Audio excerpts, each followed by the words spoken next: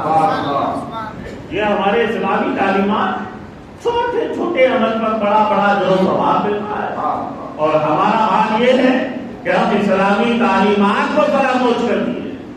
المختصر یہ کہ وہ بزرگ فرماتے ہیں کہ میں نے ابو حفص کبیر سے سوال کیا کہ 8 مہینے کے بعد میں نے آپ کو خواب میں دیکھا، آپ کا چہرہ متغیر ہو گیا ہے، ہلکا پڑ گیا، حال کیا ہے؟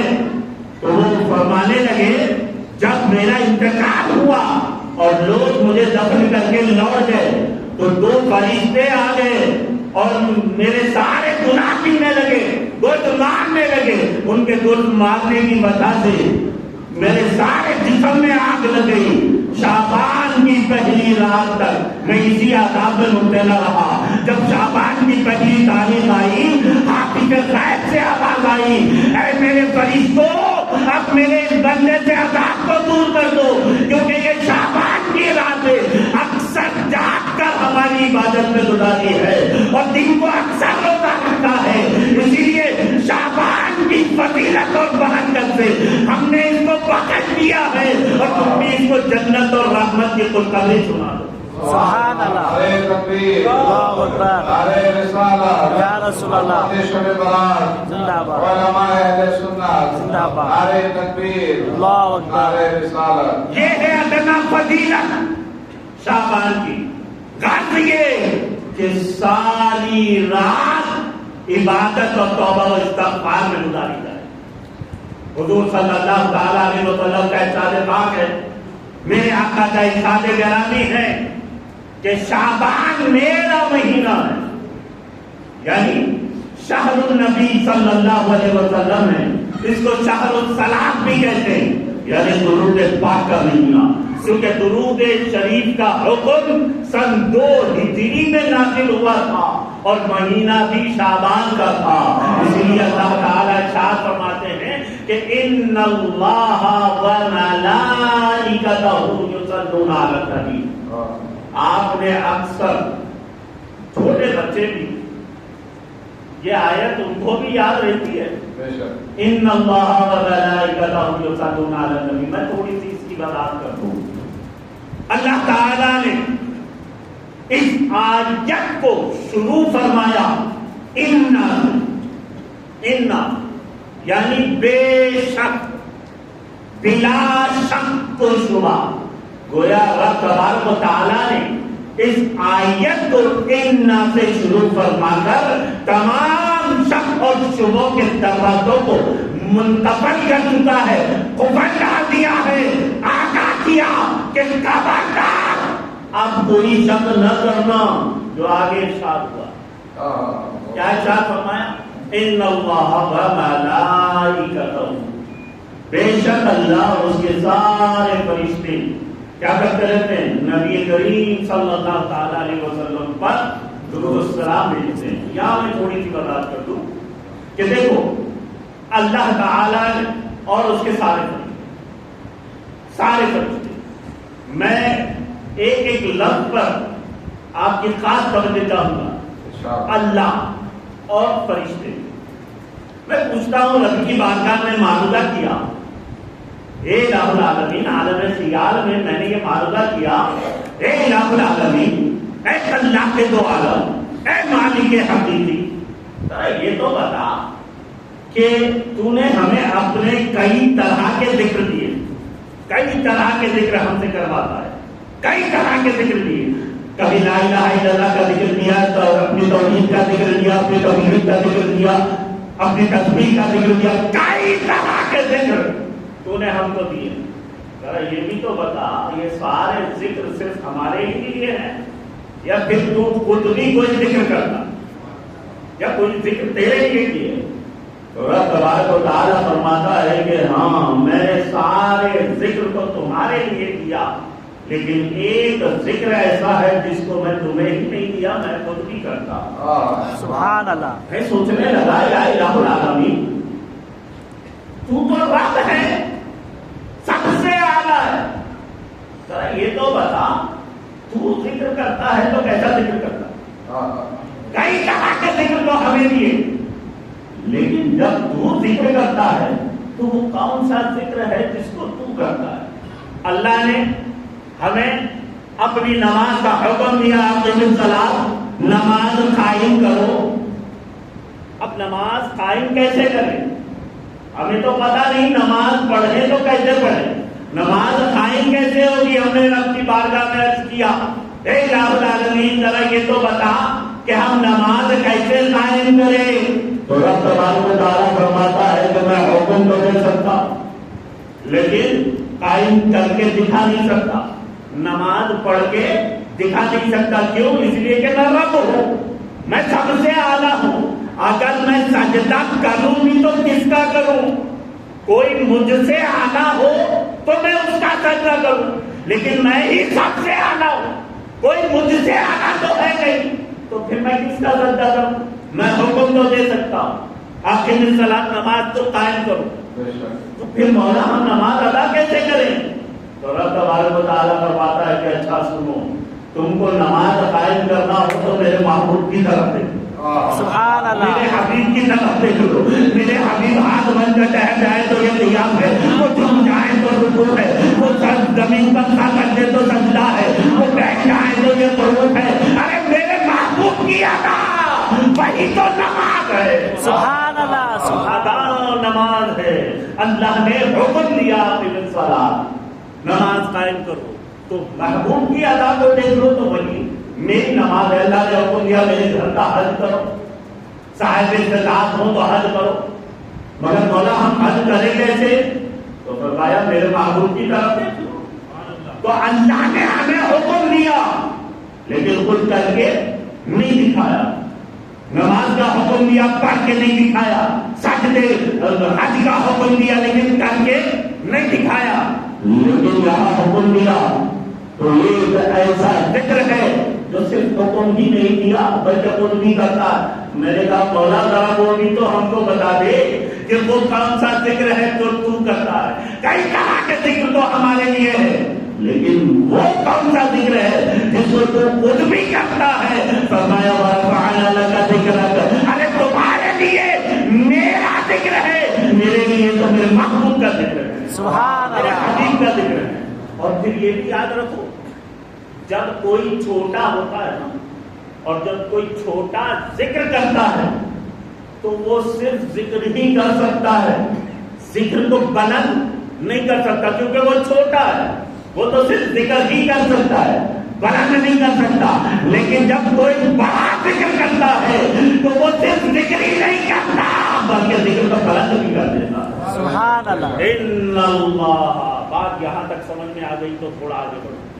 ان اللہ وملائکتہ، بے شک اللہ اور اس کے سارے فرشتے، حضرت علامہ ریاض الدین رضوی صاحب جہاں تشریف فرما ہے، الحمدللہ عالمین ہے۔ اب وہ یہ سوچ رہے ہوں گے کہ یہ منہاج صاحب نے سارے کا لفظ کیوں ایڈ کر دیا، یہ سارے کا لفظ کیوں جمع کر دیا، ترجمہ میں کیوں لا دیا، جبکہ سارے کا لفظ تو ہوتا نہیں۔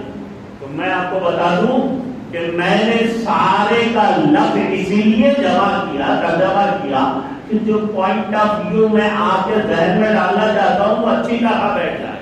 دیکھو اللہ تعالی فرشتوں کو، میں سارے کا لفظ جو جمع کیا اس کو باتیں کر رہا ہوں، اللہ تعالی اپنے فرشتوں کو اپنی عبادت کے لیے، اپنے ذکر کے لیے مختلف اقسام میں تقسیم کر دیا، سو میری ٹائپ، مختلف اقسام میں، یعنی جو فرشتہ قیام میں ہے وہ رکوع میں نہیں ہے، رکوع میں جا نہیں سکتا، وہ صرف کام قیام کا ہے۔ جو فرشتہ قیام میں ہے وہ رکوع میں نہیں، جو رکوع میں ہے وہ سجدے میں نہیں، جو سجدے میں ہے وہ قعود میں نہیں۔ اللہ تعالیٰ نے اپنی عبادت کے لیے، اپنے ذکر کے لیے اپنے فرشتوں کو مختلف اقسام میں تقسیم کر دیا، لیکن جب اپنے محبوب کے ذکر کی بات آئی، اپنے حبیب کے ذکر کی بات آئی، تو رب تبارک و تعالیٰ فرماتا ہے کہ اے میرے فرشتوں دیکھو میں نے تمہیں اپنے ذکر کے لیے مختلف اقسام میں تقسیم کر دیا ہے، لیکن جب میرے محبوب کے ذکر کی بات آئی تو اے جبرائیل تم بھی آ جاؤ، اے میکائیل تم بھی آ جاؤ، اے اسرائیل تم بھی آ جاؤ، اے اسرافیل تم بھی آ جاؤ، اے تمام فرشتوں تم سب آ جاؤ اور میرے محبوب کے ذکر میں شامل ہو جاؤ، میرے محبوب پر مل جل کر درود و سلام پیش کر دیں۔ سبحان اللہ، نعرے تکبیر، اللہ اکبر، نعرے رسالت، یا رسول اللہ، عظمت شب برات، زندہ باد، قربہ اہل سنت، زندہ باد۔ بے شک اللہ اور اس کے سارے فرشتے نبی کریم صلی اللہ تعالی علیہ وسلم پر درود و سلام بھیجتے ہیں۔ اب آگے کیا ارشاد فرمایا؟ یا ایھا الذین آمنوا، اے ایمان والو تم بھی میرے حبیب پر درود و سلام بھیجو۔ میں سوچنے لگا کہ جب اللہ ذکر کرتا ہے، اللہ جب وہ ذکر کر رہا ہے اور اپنے معصوم فرشتوں سے بھی ذکر کر رہا ہے، اللہ بھی ذکر کر رہا ہے معصوم فرشتوں سے وہ ذکر کر رہا ہے، تو پھر ہم جیسے گندے بندوں کی کیا ضرورت تھی جو اس ذکر میں شامل فرما دیا؟ تو یہاں پر اس کو سمجھنے کے لیے ایک مثال عرض کر دوں۔ جب کوئی عاشق اپنے محبوب کو چاہتا ہے تو وہ عاشق کی محبت کا تقاضا ہوتا ہے، اس کی محبت کا یہ تقاضا ہوتا ہے کہ میں بھی میرے محبوب کی تعریف کروں اور میرے جتنے ملنے جلنے والے ہیں، جتنے جان پہچان والے ہیں، میرے جتنے چاہنے والے ہیں، وہ سب بھی میرے محبوب کی تعریف کریں، میرے محبوب کا ذکر کریں۔ ایسے ہی رب تبارک و تعالیٰ تو ذکر کر رہا ہے، اپنے معصوم فرشتوں سے بھی ذکر کر رہا ہے، لیکن پھر بھی رب کی محبت کو تسکین نہیں ہوتی۔ اس لیے رب تبارک و تعالیٰ نے فرمایا کہ اے ایمان والو تم بھی میرے محبوب کے ذکر میں شامل ہو جاؤ، میرے محبوب پر درود و سلام ہے۔ سبحان اللہ، اللہ اکبر، نعرے تکبیر، نعرے رسالت، نعرے رسالت، یا رسول اللہ۔ مگر آج کل تو بڑے جھگڑے ہو رہے ہیں، جھگڑے فساد برپا کیا جا رہا ہے۔ آپ دیکھیں ہر مسجد میں، ہر گلی کے چوراہے پر، ہر ہوٹل میں بحث و مباحثے چل رہے ہیں، یہ درود و سلام پڑھنا نہیں پڑھنا، اس پر جھگڑے۔ لیکن اگر کوئی دوستو مجھ سے آ کر کوئی یہ کہتے نا، اگر کوئی مجھ سے آ کر کہے کہ منہاج صاحب یہ درود و سلام پڑھنا ضروری نہیں ہے، اگر کوئی مجھ سے کہے درود و سلام پڑھنا ضروری نہیں ہے، تو میں جواب دوں گا بے شک نہیں ہے، بے شک۔ اور اگر کوئی عاشق رسول آ کر مجھ سے کہے کہ نہیں منہاج صاحب یہ درود و سلام پڑھنا تو ضروری ہے، تو پھر میرا جواب ہوگا بے شک۔ سبحان اللہ، اس نے کہا ضروری نہیں ہے بے شک، اس نے کہا ضروری نہیں ضروری ہے، میں نے کہا بے شک بے شک۔ اب آپ کو ہو گیا شک، دونوں کیسے بے شک؟ ہاں بھائی دونوں پریکٹیکل ہے، دونوں پریکٹیکل ہے۔ اب دیکھو اللہ تعالیٰ نے ارشاد فرمایا ان اللہ وملائکتہ یصلون علی النبی یا ایھا الناس صلوا علیہ وسلموا تسلیما۔ آیت صحیح ہے، میں نے جو پڑھا ہے، کیا وہاں پر یا ایھا الناس فرمایا یا ایھا الکافرون فرمایا؟ پھر کیا فرمایا؟ یا ایھا الذین آمنوا۔ اگر کوئی مجھ سے کہے کہ درود و سلام پڑھنا ضروری نہیں ہے، میں کہوں گا اللہ نے تجھے بولا یہ تو تو پڑھے گا کیسے؟ اللہ تو ایمان والوں سے بولا ہے، تو درود و سلام کون پڑھے گا؟ جو ایمان والا ہوگا۔ اور ایک بات اچھی طرح سمجھ لو، اللہ تعالیٰ نے اپنے ذکر کے لیے، اپنے اپنی عبادت کے لیے پابندی لگا دی، اپنی عبادت کے لیے وقت کی بھی پابندی لگا دی، مہینے کی بھی پابندی لگا دی اور جگہ کی بھی پابندی لگا دی۔ اپنی عبادت کے لیے مہینے کی بھی پابندی ہے، وقت کی بھی پابندی ہے اور جگہ کی بھی پابندی ہے۔ جیسے نماز، میں آپ سب سے پوچھنا چاہتا ہوں، دیکھیں کہ کتنے سو رہے ہیں اور کتنے جاگ رہے ہیں۔ جو جاگیں گے وہ آواز کے ساتھ جواب دیں گے۔ میں آپ سے پوچھ رہا ہوں، بتائیے میں اب نماز فجر پڑھنا چاہتا ہوں تو کیا میری نماز ہوگی؟ نہیں۔ مجھے ہلا کے نہیں، آواز سے بولنا، نماز فجر نہیں ہوگی۔ کیوں؟ وقت کی پابندی ہو۔ اچھا، وقت گزرنے کے بعد صبح سورج نکلنے کے بعد اگر میں پڑھوں تو کیا ہوگا؟ قضا ہوگا، قضا ہو جائے گا، ہے نا؟ نماز وقت سے پہلے پڑھوں تو نماز ہوگی نہیں، وقت گزرنے کے بعد پڑھوں تو نماز قضا ہو جائے گی۔ نماز میں شرط ہے، پابندی ہے کہ مقررہ وقت پر ہی پڑھنا پڑے گا، اور پھر نماز میں توجہ چاہوں گا ادا بھی ہے قضا بھی، نماز میں ادا بھی ہے اور قضا بھی ہے، اس میں وقت کی پابندی۔ اچھا ذرا مجھے یہ بتائیے کہ میں اس مسجد میں، شہباز گڑا ہے نا، میں محمود گڑا کی جامع مسجد المدینہ میں بیٹھ کر کے بتائیے میں حج کرنا چاہتا ہوں، آپ بتاؤ کہ کیا میرا حج ہوگا؟ نہیں۔ زور سے بولو، نہیں ہوگا، نہیں ہوگا نا؟ کیوں؟ اس لیے کہ جگہ کی پابندی ہے۔ حج کرنا ہو تو وہاں پہنچنا پڑے گا، یہاں وہاں بیٹھ کر حج کرو گے تو حج ہوگا نہیں، اس میں جگہ کی پابندی۔ اب ایسے ہی اللہ کرے کہ اللہ ہم کو ماہ رمضان المبارک نصیب ہو جائے، اللہ ہمیں عطا کر دے، کیونکہ کتنے ایسے تھے جو گزشتہ سال تھے، اس سال وہ اپنی قبر میں پتہ نہیں کیا کون سا وقت ہے جو ہمیں اس دنیا سے گزرتا ہے۔ اللہ کرے کہ ہمیں رمضان کے بعد اگر اللہ نے موت رکھا ہے اللہ کرتے رمضان کرے۔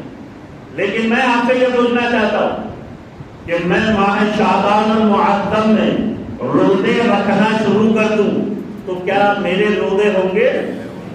پھر سو گئے، زور سے روزے، میرے روزے ہوں گے؟ نافل ہو سکتے ہیں، لیکن فرض کے لیے رمضان کا مہینہ ہی ہونا پڑے گا۔ رمضان کا چاند دیکھو تو روزہ رکھو، رمضان کے مہینے میں ہی فرض روزے ہو سکتے ہیں، ہے نا؟ اچھا، رمضان گزرنے کے بعد، اگر رمضان گزرنے کے بعد میں روزے رکھوں تو کیا ہوگا؟ قضا ہو جائیں گے، ہے نا؟ قضا ہو جائیں گے۔ تو آپ دیکھیں، نماز کے لیے وقت کی پابندی، روزے کے لیے مہینے کی پابندی، حج کے لیے جگہ کی پابندی، اور ان میں ادا بھی ہیں اور قضا بھی ہیں۔ ذرا کوئی مجھے یہ بھی بتا دے، کیا رب تبارک و تعالیٰ نے درود و سلام کے لیے بھی کوئی پابندی رکھی ہو کہ اس جگہ بیٹھ کر اگر تم پڑھو گے تو درود قبول ہوگا، اس جگہ بیٹھ کر پڑھو گے تو قبول نہیں ہوگا، اس وقت میں پڑھو گے تو قبول ہوگا، اس وقت میں پڑھو گے تو قبول نہیں ہوگا، اس مہینے میں پڑھو گے تو قبول ہوگا، اس مہینے میں پڑھو گے تو قبول نہیں ہوگا۔ ارے درود و سلام جب چاہو پڑھو قبول ہے، جس جگہ بیٹھ کے پڑھو قبول ہے، جس مہینے میں پڑھو قبول ہے۔ اور یاد رکھو، درود و سلام میں فقط ادا ہی ادا ہے، قضا کا بھی نام ہے۔ سبحان اللہ، اللہ اکبر، احمد مصطفیٰ، نعرہ تکبیر، اللہ اکبر، نعرہ رسالت۔ درود کی فضیلت کو سمجھو۔ آج کچھ لوگ کہتے ہیں کہ یہ درود پڑھو، درود سے ہمیں انکار نہیں ہے، درود پڑھو۔ یہ لوگ سوداگر ہیں، بزنس مین جو ہوتے ہیں نا، اکثر وہ ہمیشہ اپنا نفع دیکھتے ہیں، فائدہ، پروفٹ، اپنا نفع۔ یہ بھی ایسے ہی ہیں، درود کا انکار نہیں ہے، درود پڑھو، کیونکہ ان کا کام ہی نفع دیکھنا ہے۔ کہتے ہیں نماز پڑھو تو اتنا ثواب ہے، فرض پڑھو تو اتنا ثواب، نفل پڑھو تو اتنا ثواب، ذکر پڑھو تو اتنا ثواب، قرآن پڑھو گے تو اتنا ثواب۔ درود پڑھو گے تو اتنا ثواب ملے گا، درود کا انکار نہیں ہے، درود پڑھو تو ثواب ملے گا۔ میں نے کہا جاہل، ارے تو درود پڑھ، ثواب کے لیے ہم درود کے ساتھ سلام بھی پڑھتے ہیں تاکہ ثواب کے ساتھ حضور کا جواب بھی آتا ہے۔ سبحان اللہ۔ یہ اہل سنت والجماعت درود و سلام کے قائل، ہم درود و سلام کے قائل۔ تو میرے دوستو، یہ درود کی فضیلت جو سمجھتے چلے کہ آقا مدینہ صلی اللہ تعالی علیہ وسلم کا ارشاد مبارک ہے، حضور نے ارشاد فرمایا کہ جب کوئی بندہ ایک مرتبہ درود پڑھتا ہے، only one time، ایک مرتبہ جب کوئی بندہ درود پڑھ لے نا تو اللہ تعالیٰ اس درود کے بدلے ایک ایسے فرشتے کو پیدا فرماتا ہے۔ کیسا فرشتہ؟ جس کے پیر ساتوں زمین کے اندر ہے تو گردن ساتوں آسمان کے اندر، اتنا لمبا، جس کا ایک بازو مشرق میں تو دوسرا بازو مغرب میں، اتنا لمبا اتنا چوڑا فرشتہ اسے ایک درود کے بدلے رب تبارک و تعالیٰ پیدا فرماتا ہے۔ اور وہ اتنا لمبا چوڑا پیدا ہونے والا فرشتہ نور کے سمندر میں موتا لگاتا ہے، اور جب وہ باہر نکل کر اپنے پروں کو چھٹکتا ہے تو جتنے قطرے نور کے اس کے پروں سے گریں گے، اللہ تعالیٰ ہر قطرے کے بدلے ایک ایک فرشتے کو پیدا فرماتا ہے، اور وہ پیدا ہونے والے نور کے فرشتے قیامت تک اس درود پڑھنے والے کے لیے دعائیں مغفرت کرتے ہیں۔ سبحان اللہ۔ یہ ہے درود کی فضیلت۔ جیسا کہ میں نے وعدہ کیا 3 حصوں میں تقسیم، دوسرا حصہ بھی میں نے ایسی آواز تیسرے حصے کی طرف۔ ابھی قاری عبدالرزاق قادری صاحب قبلہ نے بہترین عنوان کے تار کو چھیڑا، توبہ و استغفار۔ یا ایھا الذین آمنوا، اے ایمان والو، توبوا الی اللہ توبۃ نصوحا، توبہ کرو۔ کیسی توبہ؟ واضح طور پر انہوں نے بتا دیا توبہ کیسی ہونی چاہیے۔ میں اس طرف نہیں جانا چاہتا، میں صرف یہ بتانا چاہتا ہوں کہ یاد رکھو اللہ تعالیٰ، میں آپ کے فائدے کی بات بتا رہا ہوں، اللہ تعالیٰ نیک و کار سے زیادہ گناہگاروں کو پسند فرماتا ہے۔ آپ پریشان ہو جائیں کیسا گنہگار؟ ہاں بھائی، اللہ تعالیٰ گنہگاروں کو پسند فرماتا ہے، لیکن کون سے گنہگار؟ انہوں نے اشارہ بھی دے دیا۔ کون سے گنہگار؟ وہ گنہگار نہیں جو گناہ کر کے بیٹھ جائے، ٹھیک بنے رہے، اللہ کی بارگاہ میں پشیمانی شرمندگی بھی نہ ہو، ایسے گناہگاروں کو پسند نہیں فرماتا، بلکہ وہ گناہگاروں کو پسند فرماتا ہے جو گناہ کر کے اللہ کی بارگاہ میں حاضر ہو جائیں، رجوع ہو جائیں، گر گرا کر اپنے گناہوں کی بخشش طلب کریں۔ سردار پیران پیر شیخ عبد القادر جیلانی غوث الاعظم دستگیر رضی اللہ تعالی عنہ فرماتے ہیں، سرکار پیران پیر فرماتے ہیں کہ میں ایک مرتبہ خانہ کعبہ میں ایک ستون سے، ایک کھمبے سے ٹیک لگائے بیٹھا تھا کہ مجھ پر غنودگی تاری ہو گئی۔ غنودگی یعنی وہ نیند جو کچی پکی ہوتی ہے نا، وہ نیند مجھ پر غنودگی تاری ہو گئی، اور میرے قلب پر یہ القاء ہوا کہ اے عبد القادر، مجھے نیک و کار سے زیادہ گناہگار پسند ہے۔ حضور پیران پیر نے عرض کیا، یا الہ العالمین، مولا تجھے تو نیک و کار پسند ہونا چاہیے تھا، گناہگار کیوں؟ تو رب تبارک و تعالیٰ فرماتا ہے کہ عبد القادر، ہاں مجھے نیک و کار پسند ہے، لیکن ان سے زیادہ وہ گناہگار پسند ہے جو گناہ کر کے میری بارگاہ میں آ جائے، گر گراتا ہوا، روتا ہوا، اس وقت مجھے ایسا لطف آتا ہے کہ میں اپنے ان گناہگار بندوں پر خصوصی رحمت کا نزول کرتا ہوں۔ سبحان اللہ۔ اور فرماتے ہیں کہ عبد القادر، مجھے ان گناہگاروں سے زیادہ محبت ہے جو میری بارگاہ میں گر گراتا ہوا، روتا ہوا جائے۔ اور سنو اے عبد القادر، ارے نیک لوگ تو اس بھروسے پر رہتے ہیں کہ ادھر کام ہو جائے ادھر جنت مل جائے گی. تو یہ نیک لوگ نیک اعمال کے بھروسے پر جنت کو تکتے رہتے ہیں، لیکن گناہگار میرے ٹکڑے کو تکتے رہتے ہیں کہ مولا اگر تیرا کرم ہو جائے تو ہمارا بھی بیڑا پار ہو جائے. سبحان اللہ سبحان اللہ. اللہ تعالی نیکوکار سے زیادہ ان گناہگاروں کو مدد فرماتا ہے جو گناہ کر کے رب کی بارگاہ میں گڑ گڑاتا ہوا روتا ہوا ہے، تو اللہ تعالیٰ کی خاص اور رحمت کا نزول اس پر ہوتا ہے. اور یہ بھی بات سمجھ لو کہ اس رحمت کو جو خاص گناہگاروں پر ہوتی ہے نا، توبہ کرنے والے، اس رحمت کو حاصل کرنے کے لیے توجہ چاہوں گا، اس رحمت کو حاصل کرنے کے لیے اکابر اولیاء اللہ، بڑے بڑے بزرگان دین باوجود گناہوں سے پاک و صاف گناہگاروں کی لوٹڑی اڑ کر اپنی بارگاہ میں پیش ہوئے.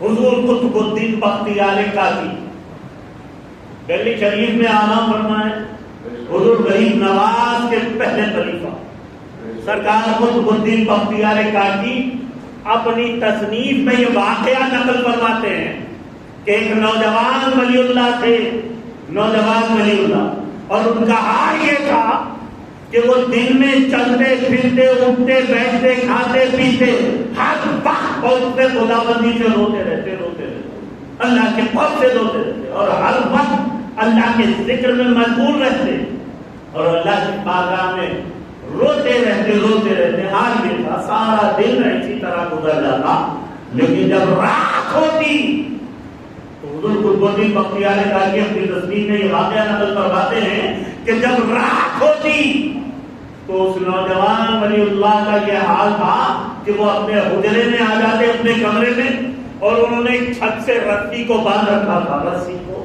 باندھا تھا پھانسی کی طرح، اور جب رات ہوتی وہ اپنے کمرے میں آ جاتے حجرے میں اور اس رسی کو اپنے گلے میں ڈال لیتے اور جھول کر کہتے کہ مولا تیرا گناہگار تیری بارگاہ میں حاضر ہے، جو کچھ سزا دینا ہے یہیں پہ دینا، آخرت میں رسوا نہ کرنا. یہ کہہ کر اتنا روتے کہ بے ہوش ہو جاتے، اور جب ہوش آتا تو وہی الفاظ دہراتے.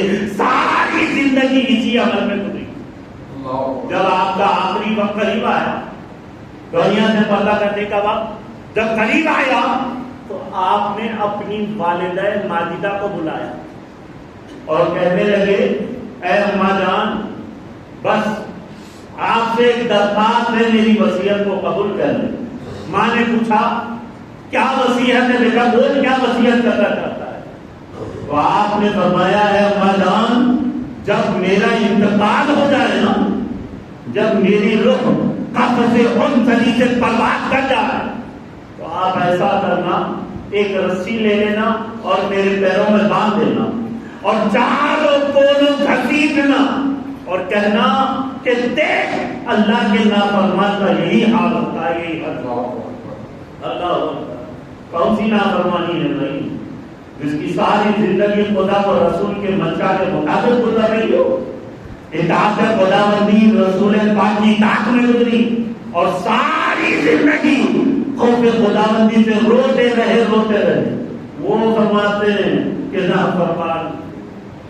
دوسری وصیت انہوں نے یہ کی کہ اماں جان، جب میرا انتقال ہو جائے، جب میری روح قبر سے انسلی سے پرواز کر جائے، تو میرا جنازہ رات کے اندھیرے میں اٹھانا تاکہ کوئی دیکھنے والا یہ نہ کہے کہ اللہ کے نافرمان کا جنازہ جا رہا ہے.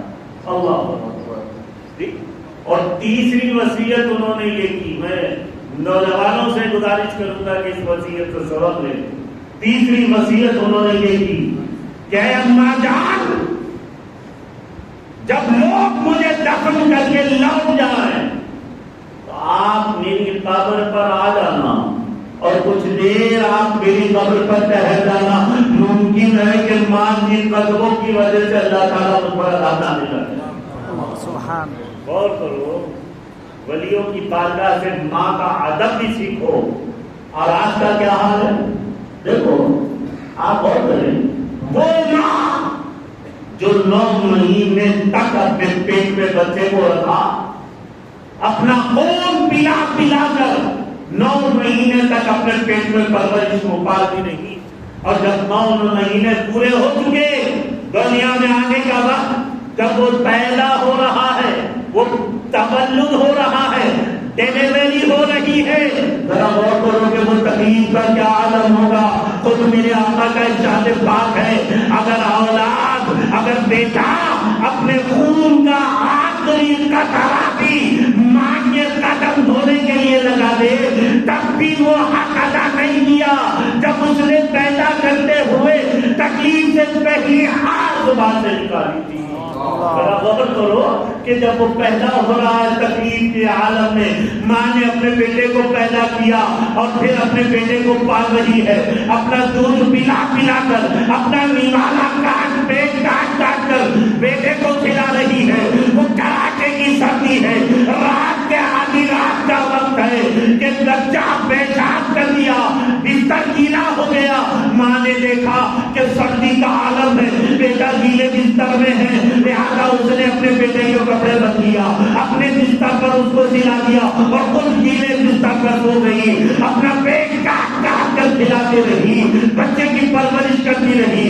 بچہ بڑا ہو گیا، ماں کو خیال آیا کہ اب میرا بچہ جوان ہو گیا ہے، اب اس کو شادی کی ضرورت ہے۔ ماں نے اس کا نکاح کر دیا، شادی ہو گئی، بیوی آ گئی، جورو آتے ہی بیوی کے فیور پہ چلا گیا، اب بیوی کا غلام بن گیا، اب بیوی ساس کے خلاف، ماں کے خلاف کام کرنا شروع کر دیا۔ تمہاری ماں ایسا کرتی ہے، تمہاری ماں ویسا کرتی ہے، تمہاری ماں ایسا کہتی ہے، ویسا کہتی ہے، کام کرنا شروع کر دیا۔ اب یہ دونوں کا غلام، یہ بیوی کا غلام، بیوی کے باتوں میں آ کر ماں کے ساتھ بدکلامی کرنے لگتے ہیں، ماں کے ساتھ بدتمیزی، ماں کو مار پیٹ بھی کرتے ہیں۔ خدا لعنت کرے ایسی اولاد کو جو اپنے ماں باپ کی تعریف نہیں کرتے۔ حاضرین محترم، میں یہ بات یوں ہی نہیں کہہ رہا، بلکہ میں نے اپنی آنکھوں سے دیکھا۔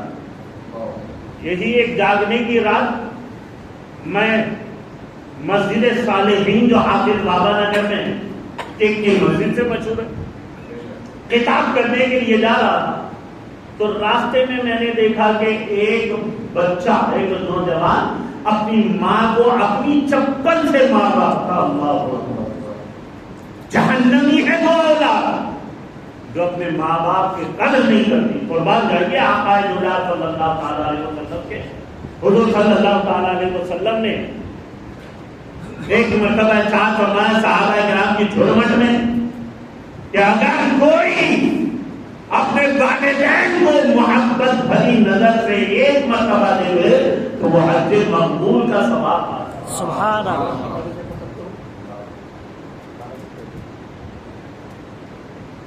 کیا مقبول حج کتنے ہو حاجی یہاں پر ہے؟ الحمدللہ میں سمجھتا ہوں کہ حاجی تو ہوں گے یہاں بہت سارے، لیکن کوئی حاجی صاحب سے میری گزارش ہے، ایک ریکویسٹ ہے، درخواست ہے کہ وہ لاکھوں روپیے خرچ کر کے گئے ہیں نا حج کو، لاکھوں روپے، ذرا مجھے لکھ کر دے دیجیے کہ میرا حج قبول ہے کسی جرت حاجی نے جو لکھ کے دے کہ میرا حج مقبول ہے، میرا حج قبول ہے؟ کوئی حاجی لکھ کر دے نہیں سکتا، اتنی ضرورت نہیں کسی نے۔ اور بات جائیے میرے آقا نے فرمایا اگر اپنے والدین کو محبت بڑی نظر سے دیکھ لے ایک مرتبہ تو وہ حج مقبول کا ثواب پاتا، مقبول کا۔ اور پھر آقا صلی اللہ تعالیٰ علیہ وسلم کی بارگاہ میں صحابہ کرام نے بھی سوال کیا، یا رسول اللہ ہمارے ماں باپ پر قربان، ذرا یہ بھی ارشاد فرما دیجیے کہ اگر ہم دن میں بار بار اپنے والدین کو محبت والی نظر سے دیکھ لے تو پھر میرے آقا نے فرمایا تو پھر وہ بار بار اپنے مقبول کا ثواب پاتا ہے۔ سبحان اللہ، سبحان اللہ۔ یہ ہے والدین کی اہمیت اور رسولت۔ المختصر یہ کہ وہ نوجوان ولی اللہ نے بھی ماں سے وصیت کروا لی اور ان کا وصال ہو گیا، روح تقوی سے ان سبھی سے پرواز کر گئی، وہ ماں وعدے کے مطابق رسی لے کر کے پیروں میں باندھنے آگے بڑھ رہی تھی کہ ہاتھی کے ذہن سے آواز آئی کہ خبردار اے خاتون، ہمارے دوست کے ساتھ ایسا سلوک نہ کرنا، ہمارا دوست تو ہم سے مل چکا ہے۔ سبحان اللہ۔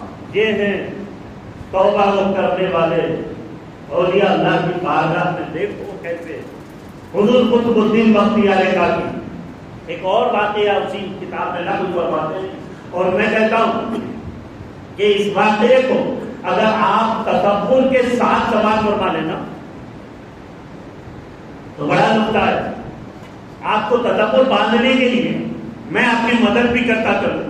حضور قطب الدین بختیار کاکی لکھتے ہیں تدبر باندھنے کے لیے میں اپنی مدد کر رہا ہوں، چلے آپ تدبر باندھے کہ وہ خانہ کعبہ ہے، بیت اللہ شریف ہے، کہ کچھ لوگ طواف میں مصروف ہیں، تو کچھ لوگ قرآن پاک کی تلاوت کر رہے ہیں، تو کچھ لوگ نماز نافلہ ادا کر رہے ہیں، تو کچھ لوگ اللہ کی تسبیح یاد کر رہے ہیں، تو کچھ لوگ اپنے گناہوں کو یاد کر کے رو رہے ہیں، کچھ لوگ توبہ و استغفار میں مصروف ہیں، تو کچھ لوگ خانہ کعبہ کو تک رہے ہیں۔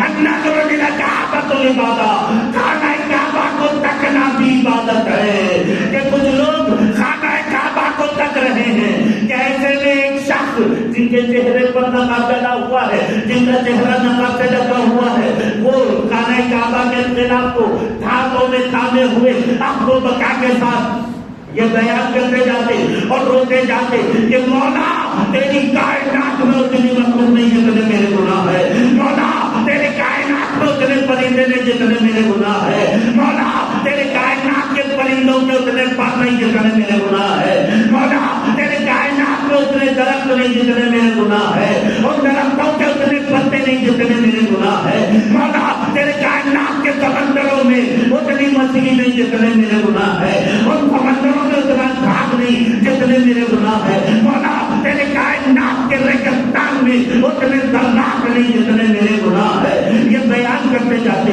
اور روتے جاتے، ان کے رونے کی وجہ سے سب پر سکتے کا عالم تاری تھا، سب حیبت سے لگتا پرندان تھے، وہ سب سر سے پیر تک کانپ رہے تھے۔ ایک بزرگ جن کا شمار طبع آبائی میں سے ہوتا ہے، وہ فرماتے ہیں کہ میں پاسی میں بیٹھا، جب میں نے دیکھا کہ وہ رو رہے ہیں، میں نے ان کے دامن کو تھام کر کہا اے شخص، میں نے تیرے لیے دعا کی ہے اور بھی دعا کروں گا، میں دعا کروں گا۔ کہنے لگے کہ رب تبارک و تعالیٰ کی بارگاہ میں یا الہ العالمین، معلوم ہوتا ہے یہ تیرا کوئی بہت بڑا گناہ گار ہے، میں اس کے لیے دعا کرتا ہوں مولا تو اس کو معاف فرما دے، اس کی بخشش فرما دے۔ لیکن وہ شخص ہے کہ فقط بیان کرتا جاتا، اب وہ بکا کے ساتھ اور روتا جاتا کہ تیری کائنات میں اتنی مخلوق نہیں جتنے میرے گناہ، اتنے درخت نہیں جتنے میرے گناہ، اتنے پتے نہیں جتنے میرے گناہ، اتنے پرندے نہیں جتنے میرے گناہ، سب پر حیبت تاری تھی، سب سر سے پیر تک کانپ رہے تھے۔ وہ بزرگ فرماتے ہیں کہ اے شخص، میں نے تیرے لیے دعا کی ہے اور بھی دعا کروں گا، اپنی نیکیاں بھی تجھے دے دوں گا، لیکن ذرا تو اپنے چہرے سے نقاب کو تو اٹھا، ذرا چہرہ تو دکھا، آخر تو ہے تو لگتا ہے تو کوئی بہت بڑا گناہ گار ہے۔ میں نے دعا کی ہے اور کروں گا، اپنی نیکیاں بھی دوں گا، لیکن ذرا چہرہ تو دکھا دے، آخر تو ہے کون؟ وہ بزرگ فرماتے ہیں جب میں نے اس شخص کے چہرے سے نقاب کو الٹا، جیسے ہی نقاب کو ہٹایا، چہرے کا دیدار کیا، لہذا پر انداز ہو گیا، سر سے پیر تک کانپ گیا۔ وہ رونے والے کوئی اور نہیں تھے، وہ امام زین العابدین تھے۔ سبحان اللہ۔ کون ہے یہ؟ امام زین العابدین، سراج السالکین۔ کیوں؟ رب کی بارگاہ میں گناہ گاروں کی لڑی اڑ کر پیش ہوئے ہیں، صرف اس لیے کہ جو گناہ گار توبہ کرنے والے گناہ گاروں پر اللہ تعالیٰ کی خاص رحمت کا نزول ہوتا ہے نا، اس نزول کو، رحمت کو حاصل کرنے کے لیے لوگ لڑی اڑ کر پیش ہوتے ہیں۔ اور پھر رب تبارک و تعالیٰ کا بھی یہ عالم ہے، اللہ تعالیٰ کا یہ کرم ہے، وہ کریم ہے۔ اللہ بھی کریم، رسول پاک بھی کریم، دو کریموں میں ہم گناہگاروں کی طرح آئے. اللہ تعالیٰ کرم کا کرنا چاہتا ہے. اس کا حل تو یہ کہ وہ چاہتا ہے کہ کسی نہ کسی طرح میرے بندوں کی مغفرت ہو جائے، بخشش ہو جائے. آج کی رات یہی بخششوں کی رات ہے.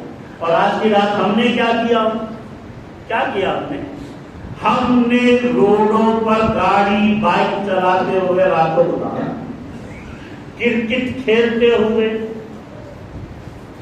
کبڈی کھیلتے ہوئے، فیس بک اور واٹس ایپ چیٹنگ میں ہم نے اپنی رات کو گزارا ہے نا.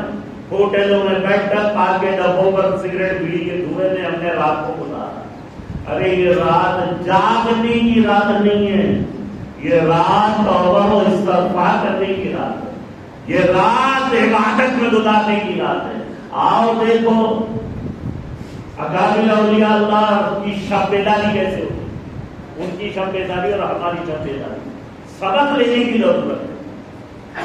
حضور امام اعظم ابو حنیفہ رضی اللہ تعالیٰ عنہ کے شاگرد خاص حضور امام اعظم کے شب بیداری کیسے ہوتی ہے دیکھنے کے لیے ایک مرتبہ کوفے کی جامع مسجد میں آ گئے. دیکھیں چل کر کے حضور امام اعظم کی شب بیداری کیسے ہوتی. کوفے کی جامع مسجد میں آئے اور ایک ستون کے پیچھے چھپ کر بیٹھ گئے اور امام اعظم ابو حنیفہ رضی اللہ تعالیٰ نماز عشاء سے فارغ ہو کر وہ اپنے حجرہ شریف کو تشریف لے جاتے ہیں اور دن میں جو عالمانہ لباس اختیار فرمائے تھے وہ بدل کر غلامانہ لباس اختیار فرماتے ہیں اور پھر کوفے کی جامع مسجد میں تشریف لاتے ہیں اور پھر ایک ستون سے ٹیک لگائے ٹہل کر اپنے ریشے مبارک اپنی داڑھی مبارک کو اپنے ہاتھوں میں تھام کر کھینچتے اور کہتے کہ مولا تیرا گناہگار ابو حنیفہ تیری بارگاہ میں حاضر ہے، جو کچھ سزا دینا ہے یہی دے دینا، آخرت میں رسوا نہ کرنا. یہ کہہ کر اتنا روتے کہ بے ہوش ہو کر گر پڑتے اور جب ہوش آتا تو پھر اتنا دوہرا دیتے کہ مولا اگر ابو حنیفہ بخشا گیا تو لوگوں کو بڑا تعجب ہوگا. یہ ان کی شب بیداری ہے اور ہماری شب بیداری. آج تو فیشن بنا ہوا ہے نا ہر گھر کا یہی حال ہے. ساری رات فیس بک پر گزرے گی، انسٹاگرام پر گزرے گی، واٹس ایپ چیٹنگ پر گزرے گی، یوٹیوب پر گزرے گی اور جہاں فجر کی ادا ہوگی موبائل بند تکیے کے نیچے آگے پر نماز فجر کے لیے نہیں جاتا ہے نا. یہ حال ہمارا ہو گیا ہے. المختصر یہ کہ رب تبارک و تعالیٰ آج کی رات بخشنا چاہتا ہے، وہ بخشش کرنا چاہتا ہے. اور کیسا کرم کرتا ہے؟ ایک چھوٹا سا بات عرض کر دوں کہ ایک شخص تھا جو گناہگار تھا، بہت بڑا گناہگار، گناہ کرتا گیا. ایک دن خیال آیا کہ میں نے بہت سارے گناہ کیے ہیں، میں رب کی بارگاہ میں توبہ کرنا چاہتا ہوں. لہذا وہ گیا رب کی بارگاہ میں توبہ کے لیے اور توبہ کیا. اللہ نے اس کی توبہ کو قبول بھی کر لیا، قبول ہو گئی توبہ. واپس آیا، رہ نہ سکا، پھر گناہ کر بیٹھا، پھر گیا رب کی بارگاہ میں، پھر توبہ کیا، پھر توبہ کر کے اللہ نے اس کی توبہ کو قبول کیا. واپس آیا، رہ نہ سکا، پھر توبہ کو توڑا، توبہ شکنی کی، پھر گیا رب کی بارگاہ میں، پھر اس نے توبہ کیا. تو اس طرح ایک نہیں، دو نہیں، 10 نہیں، 20 نہیں، بلکہ 70 مرتبے رب کی بارگاہ میں توبہ کیا اور 70 مرتبے اس نے توبہ کو توڑا، توبہ شکنی کی. اب وہ مایوس ہو کر بیٹھ گیا. وہ سوچنے لگا میں نے 70 مرتبے رب کی بارگاہ میں توبہ کیا اور 70 مرتبے میں نے توبہ کو توڑا ہے. اب اگر جاؤں گا میں توبہ کے لیے رب کی بارگاہ میں تو خود کاٹ دیا جاؤں گا. لہذا وہ بیٹھ گیا نہیں توبہ کے لیے، بیٹھ گیا. ہاتھی کے غائب سے آواز آئی، اے میرے گناہگار بندے، تم نے 70 مرتبے توبہ کیا اور 70 مرتبے تم نے توبہ کو توڑا اور اب بھی تو ہی مایوس ہو کر کے بیٹھ گیا ہے، اب بھی تو ہی مایوس ہو کر بیٹھ گیا. ارے اب بھی آ جا میری بارگاہ میں توبہ کے لیے، میں اب بھی تیری توبہ قبول کرنے کے لیے تیار. سبحان اللہ. ارے جھولی تو ہماری تنگ ہے، اس کے یہاں کمی نہیں ہے. وہ چاہتا ہے کہ کسی نہ کسی طرح بخشش ہو جائے. ایک واقعہ جو آپ اکثر سنے بیٹھے ہیں، ممکن ہے کہ حضرت نے بھی بیان کیا حدیث شریف کا، کہ ایک ننیانو قتل، آپ کو یاد ہوگا، میں تفصیلات میں نہیں صرف اشارہ دینا چاہ رہا ہوں، جو پوائنٹ آف ویو میں آپ کو بتانا چاہتا ہوں وہ یہ کہ ننیانو قتل کر کے خیال آیا میں توبہ کر لوں تو کیا میری رب توبہ کو قبول کرے گا. لہٰذا ایک عالم کے پاس گیا، عالم صاحب سے کہنے لگا کہ حضرت میں نے ننیانو قتل کیے، کیا میری توبہ قبول ہوگی؟ عالم صاحب کو غصہ آ گیا، جناب میں کہنے لگے ننیانو قتل کر کے توبہ کی امید، جا تیری توبہ قبول نہیں ہوگی. وہ سر پھرا تھا، بولا اچھا 99 تو ہو چکے ہیں، کیوں یہیں پر 100 کا ٹارگیٹ ہو رہے 100. عالم صاحب کا بھی مرڈر ہو گیا، ان کو بھی قتل کر دیا، لیکن بار بار دل میں خیال آ رہا ہے کیا میری توبہ قبول ہوگی، کیا میری توبہ قبول ہوگی. لہذا اب وہ ایک پیر صاحب کے پاس گیا، عالم کے پاس، خان میں جا کر پوچھنے لگا حضور میں نے 100 قتل کیے لیکن چاہتا ہوں کہ رب کی بارگاہ میں توبہ کر لوں، کیا میری توبہ قبول ہوگی؟ وہ عالم صاحب فرماتے ہیں کہ ہاں تیری توبہ قبول ہوگی، کیونکہ تیرے اور تیرے رب کے بیچ کوئی حائل نہیں. لیکن تو ایک کام کر، فلاں مقام پر اللہ کے ولی رہتے ہیں تو ان کے پاس چلا جا، ان کی خدمت میں رہ کر، ان کی خدمت کرتے ہوئے اللہ کی بارگاہ میں توبہ کر، یقیناً ان کے دوپہر تیری توبہ قبول ہو جائے. لہذا وہ چلا اپنے گھر سے، نکلا ولیوں کی در کی طرف. آج حالات کا ہوتا تھا کہ انتقال ہو گیا، حکمت خداوندی تھی، انتقال ہو گیا. رحمت کے فرشتے عذاب کے دونوں آ گئے، بولے یہ 100 قتل کر چکا تھا، ہم اس کو عذاب میں ڈالیں گے. رحمت کے فرشتے بولے نہیں، یہ توبہ کا ارادہ کر چکا تھا، اس لیے ہم اس کو جنت میں ڈال دیں گے.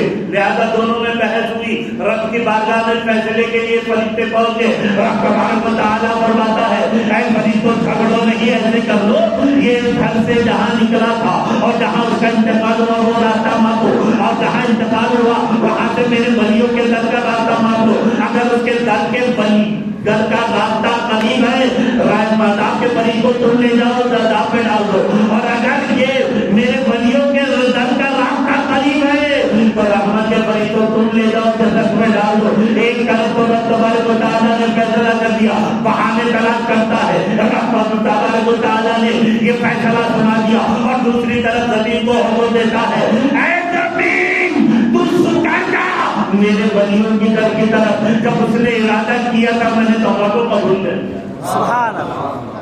اب ایک بات میں یہاں پہ بتا دوں، جو پوائنٹ آپ کو بتانا چاہتا ہوں وہ یہ کہ جو لوگ کہتے ہیں نا کہ ولیوں کے پاس نہیں جانا چاہیے، اولیاء اللہ کے پاس درگاہوں کو جانا شرک ہے، درگاہوں کو جانا بدعت ہے، نہیں جانا چاہیے. ارے یہ حدیث پاک سے تو ثابت ہوا نا، ولی کو در کی طرف بھجایا گیا اور پھر اللہ نے اس کو مغفرت کا ذریعہ بھی بنا دیا. اور جو لوگ یہ کہتے ہیں کہ نہیں یہ شرک ہے بدعت ہے، میں کہتا ہوں یہ شرک و بدعت نہیں ہے، یہ سنت ہے میرے مصطفیٰ کی، سبحان اللہ. یہ نبی پاک کی سنت ہے. اور یہ ہوائی فائرنگ نہیں کر رہا، میں دلیل کے ساتھ کہہ رہا ہوں. میں آپ کو دلیل دے کر جاؤں گا، دلیل آپ کے پاس ہونی چاہیے. الحمدللہ عالم دین کے پاس بیٹھے ہیں، دلائل تو ان سے آپ کو مل ہی جائیں گے، لیکن میں جب دعویٰ کیا ہوں تو پھر میرا حق بھی بنتا ہے کہ میں دلیل بھی دوں. اب دلیل سنو. یہ علماء کرام اکثر فرماتے ہیں معراج شریف کا ذکر، معراج کا ذکر جب کرتے ہیں سبحان الذی اسری بعبدہ لیلا من المسجد الحرام الى المسجد الاقصى، علماء فرماتے ہیں کہ اس میں معراج کا ذکر ہے. میں پوچھنا چاہتا ہوں حضرت کیا اس میں معراج کا ذکر ہے؟ ہاں ہے، لیکن میں کہتا ہوں معراج کہتے کس کو ہے؟ پہلے اس کو سمجھو. معراج عروج سے ہے، عروج یعنی یہ اگر کسی کا مقام ہے اور اس مقام سے وہ بلند ہو جائے تو اس کی معراج ہے، عروج سے. میں کہتا ہوں اگر رب تبارک و تعالیٰ معراج کروانا ہی تھا تو اپنے حبیب کو ڈائریکٹ آسمانوں پر لے جاتے. یہ مسجد حرم سے مسجد اقصیٰ کیوں لے گئے؟ اقصیٰ لے جانے کی وجہ کیا تھی؟ اور پھر یہ بھی فرمایا بارکنا حولہ، ہم نے اپنی برکتیں دے رکھی ہے. کوئی ذرا مجھے بتاؤ کہ کون سی برکتیں ہیں بھائی؟ کیا وہاں دودھ شہد کی نہریں بہ رہی ہیں؟ کیا وہاں میووں کے جنت کے میووں کے درخت ہے؟ کیا وہاں آب حیات بہ رہی ہے؟ آخر برکتیں ہیں تو کون سی برکتیں ہیں؟ دور سے پتا چلا کہ وہاں پر انبیاء صلاۃ و سلام کے مزارات ہیں. میرے آقا زیارت کے لیے تشریف لے گئے. سبحان اللہ. اب مجھے بتاؤ، بزرگان دین کی زیارت، مزار پاک کی زیارت کو جانا شیخ و بدعت ہے یا رسول پاک کی سنت ہے؟ رسول اللہ. بولو بھائی، سنت ہے نا، حضور پاک کی سنت ہے. یہ مسئلہ حل ہو گیا. اب چلتے چلتے آخری مسئلہ بھی حل کر کے اپنی تقریر کو سکے. اب جو چل رہا ہے نا، صلح کا ہوا چل رہا ہے، کیا بول کے یہ خبروں پر شبارات آتے ہی تم پھول چڑھاتے ہو، جمعے کے جمعے چڑھاتے ہیں، پیر کو چڑھاتے ہیں، شبارات پہ چڑھاتے ہیں، برسی میں چڑھاتے ہیں، عورت پہ چڑھاتے ہیں. یہ پھول لے کے جا کے قبروں پر چڑھاتے ہو، جبکہ یہ پھول چڑھانا بدعت ہے. پھول چڑھانا بدعت ہے؟ میں نے کہا بدعت نہیں ہے، یہ پھول چڑھانا بدعت نہیں. پھول کیوں چڑھاتے ہیں اس کو اچھی طرح سمجھو کہ آقا ہے. حدیث پاک بیان کرنا، حضور صلی اللہ تعالی علیہ وسلم ایک مرتبہ خچر پر سوار ہو کر کے کہیں تشریف لے جا رہے تھے صحابہ کرام کے ساتھ، اور کچھ دور جانے کے بعد وہ خچر چوکا اپنے پیروں کو اٹھا لیا. حضور صلی اللہ تعالی علیہ وسلم صحابہ سے مخاطب ہو کر ارشاد فرماتے ہیں کہ لوگوں کیا تم جانتے ہو یہ خچر کیوں چوکا؟ صحابہ نے عرض کیا اللہ اور اس کے رسول ہی کو جانتے. یہ عقیدہ صحابہ کا تھا، صحابہ کا عقیدہ تھا. اللہ بھی جانتا ہے، رسول بھی جانتے ہیں. موضوع ہو رہی ہے، میں موضوع پر آنے کے لیے صرف اشارہ دیا.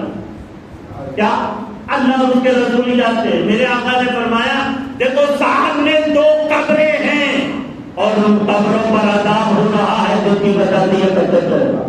اگر اور مٹی کے نیچے مردہ عذاب پا رہا ہے، مٹی کے نیچے عذاب مردہ پا رہا ہے، اور میرے حضور فرما رہے ہیں کہ عذاب پا رہا ہے، تو مطلب مٹی کے نیچے دیکھنا یہ قائد ہے کہ نہیں؟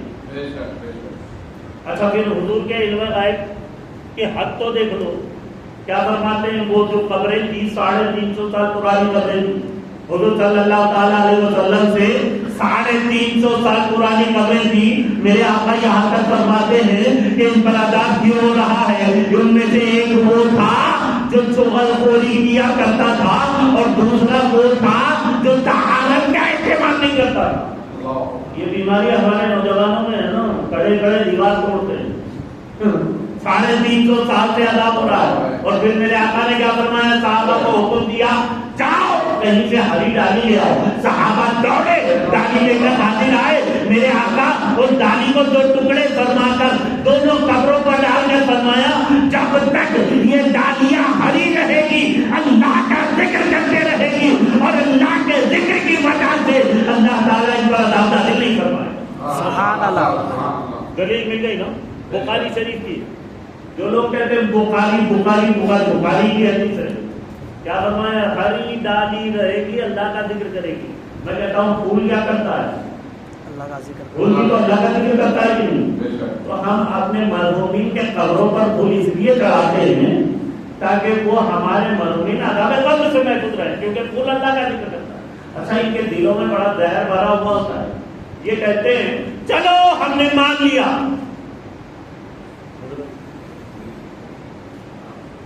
چلو ہم نے یہ مان لیا. نعرہ تکبیر، اللہ اکبر، نعرہ رسالت، یا رسول اللہ. علماء رسول اللہ. اب وہ کہیں گے ہاں چلو ہم نے یہ مان لیا کہ تم نے مرحومین کے قبروں پر پولیس بھی یہ چڑھایا تاکہ وہ عذاب قبر سے محفوظ رہے. لیکن تم لوگ تو درگاہوں کو بھی جاتے ہو نا، کبھی اجمیر میں، کبھی عبداللطیف لاہوبانی کے پاس، کبھی بابا شرف الدین کے پاس، کبھی سرکار یوسفین کے پاس. درگاہوں میں بھی تو جاتے ہو، اور پھر درگاہ میں بھی جا کر تم ان کے مزاروں پر بھی پھول چڑھاتے ہو. چلو میں نے مانا کہ تم نے مرحومین کے قبروں پر اس لیے چڑھایا تاکہ وہ عذاب قبر سے محفوظ رہے. لیکن جس کو تم ولی کہتے ہو، جس کو اللہ کا ولی مانتے ہو ان کی قبر پر پھول کیوں چڑھایا؟ کیا معاذ اللہ ان پر بھی عذاب نازل ہو رہا تھا؟ تو جواب سنو، ارے ہم نے اپنے مرحومین پر پھول اس لیے چڑھایا تاکہ وہ عذاب قبر سے محفوظ رہے، اور ولی کی مزار پر پھول اس لیے چڑھایا تاکہ جو ولی درجہ بلند ہے اللہ ان کو اور درجہ بلند کروا دے۔ سبحان اللہ۔ اب آخری بات، یہ سب باتیں کب ہوتی ہیں؟ جب سعودی ریٹرن ہوتا ہے، نہیں جانے سے پہلے درگاہ کو جاتا ہے، دھاکے باندھے گا، ناڑے باندھے گا، پکلے ڈالے گا، صلاۃ و سلام پڑھتا ہے، درود پاک کا نشہ چڑھاتا ہے، سب کچھ کرتا ہے، فاتحہ پڑھتا ہے، سب کچھ کرتا ہے، لیکن جب گیا اسی ولی کے صدقے میں تو سعودی سے ریٹرن آتے ہی شروع ہو گیا۔ کیا؟ یہ فاتحہ دلانا بدعت، یہ سلام پڑھنا بدعت، اور پھر پاک کا جھنڈا چڑھانا بدعت، گیارہویں کرنا بدعت، میلاد کرنا بدعت، یہ کرنا بدعت، وہ کرنا بدعت، پھول چڑھانا بدعت، پھول چڑھانا بدعت۔ میں نے کہا اچھا کیا دلیل ہے؟ پھول چڑھانا بدعت ہے تو دلیل بھی تو دینا پڑے گا نا۔ ارے جب کوئی دعویٰ میں کروں تو پھر مجھے حق ہے کہ میں اس کا دلیل دوں۔ اب تو کہتا ہے پھول چڑھانا بدعت ہے تو اس کی دلیل کیا ہے؟ بولا اگر پھول چڑھانا جائز ہوتا تو سب سے پہلے مدینے شریف میں حضور کی بارگاہ میں پھول چڑھتا۔ اگر پھول چڑھانا جائز ہوتا تو سب سے پہلے نبی کے مزار پاک پر پھول چڑھتا، مگر نبی پاک صلی اللہ تعالی علیہ وسلم کی بارگاہ میں تو کوئی پھول ہی نہیں چڑھتا۔ تو پھر یہ ثابت ہوا کہ پھول چڑھانا بدعت۔ میں نے کہا سن بے وقوف، وہاں پھول نہیں چڑھنا اس بات کو دلیل نہیں مانا جاتا کہ بدعت ہے۔ کیوں؟ اس لیے کہ یہ بات بالکل صحیح ہے کہ حضور کی بارگاہ اقدس میں پھول نہیں چڑھاتے، لیکن کیوں؟ اس لیے کہ حضور صلی اللہ تعالی علیہ وسلم آتا ہے۔ ایک بات اچھی طرح یاد رکھو، ہر چیز میرے آقا کے غلام ہے نا، ہر شے میرے آقا کے غلام ہے، پھول بھی میرے آقا کا غلام ہے، اور ہر شے حضور کی محتاج ہے، ہر شے میرے آقا کی محتاج ہے، اور پھول بھی میرے آقا کا محتاج ہے۔ تو یاد رکھو، پھول میرے آقا کا غلام ہے، پھول میرے آقا کا محتاج ہے، تو پھر غلام اور محتاج کی کیا مدار جو آقا پر گزر رہے ہیں۔ اسی لیے تو نبی پاک صلی اللہ تعالی علیہ وسلم کی بارگاہ میں پھول نہیں چڑھایا جاتا۔ الحمدللہ میرے بعد ایک اور مایہ ناز کتاب آپ کو سماعت کرنا ہے۔ اپنی تقریر کو میں یہیں سمیٹتے ہوئے واخر دعوانا الحمدللہ رب العالمین۔